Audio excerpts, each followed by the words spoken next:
Hello there survivors, and welcome back to another build tutorial on ARK Survival Ascended. Today I'm showing you how to build this little floating base in the sky on the top of a Zeppelin that have been added into the game as part of the second part of the Bob Talltales DLC. And this is all done within the normal limit, the normal structure limit, so as far as I know this should totally be possible on official builds as well. And do let me know in the comments down below if you would like to see me build something bigger, maybe by changing the settings. Of course that wouldn't be possible on official, but still let me know if you would like to see a bigger floating Zeppelin base. And if you like these tutorials, make sure you like the video, subscribe to my channel if you haven't already, and of course if you want to show even more support, consider becoming a YouTube member. Tier 2 members actually get early access to every video that I post. Let's get to the building. Alright, it's time for a quick Zeppelin tutorial. I'm building this with the normal structure limit on these Zeppelins or rafts, so platforms in general.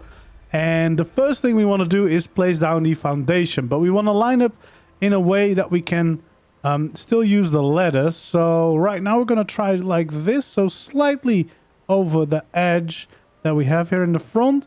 Then we'll take out our triangle ceilings, place them in like so. Then to test if we can actually still use it, we place down a double door frame. And yeah, if we can still go inside the airship, that means that we have placed these correctly. We can also have the double door frames everywhere, so you can still see out of your airship, of course. And then we can finish the rest of the foundations going back like this. So we have a little bit of gap here at the back, just so that it all lines up nicely here on the front.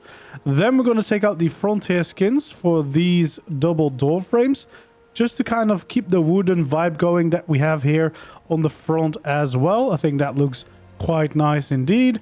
And then what we like to do is take out the steampunk skin for the foundations, place them all down like this.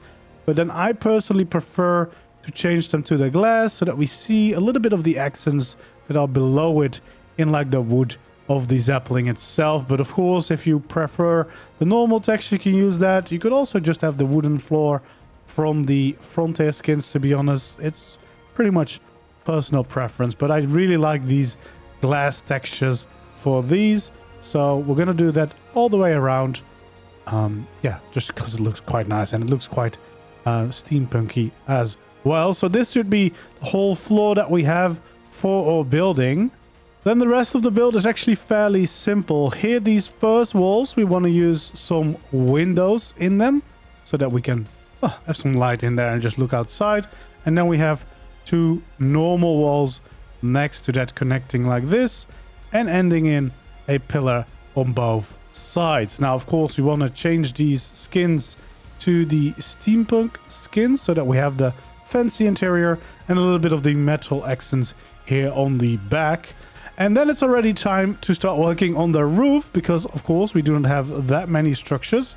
So for the roof, quite simple. We just place it up like this. We place it up like this on the other side. And then we can have the metal triangle roofs here, or any triangles, I guess. You don't really need to use metal if you want to be a little bit cheaper in materials. And then we're going to change it all to the steampunk skins, because that look quite nice. And then in the middle, you want to go to the variant that has the little window, just to, again, change it up a little bit and add the details in like that. And then on the top here, we want to add in 3 railings like this. And then, of course, changing them to this beautiful steampunk skin, because that just looks really, really nice. And that already gives us a quite nice build. We'll add some railings here as well. And then we'll change those skins too, just to kind of end this in a nice fancy design. The rest we're going to keep open so that you can still have dinos inside. And if I've calculated this correctly, we should still have 6 structures left that we're allowed to place. So anything that you want to have on your airship, you can still place inside. I myself would probably have some storage, maybe a forge, a smithy, stuff like that. But yeah, that is pretty much it, and that's how you build my little custom steampunk Zeppelin design on top of these new boys. And yeah, I think it works quite well. It's like a little floating base. All right, and then here over in my hangar, I've got mine parked so I can show you what I did on the interior. Again, you can change this around. You have room for 6 more structures. So I've got a little forge so I can smelt metal on the way. We got 2 storage chests for some storage, a smithy to craft things, a generator to power the linked storage as well, so that we can put stuff in there and instantly be able to use them at base without having to fly all the way back necessarily. Especially useful if you're working in a tribe, of course, because then they can start taking out these things immediately. Alright, but that is pretty much it for my Zeppelin build. Hopefully you enjoyed. If you did, don't forget to leave a like, subscribe to the channel if you haven't already, and I hope to see you in the next one. Goodbye.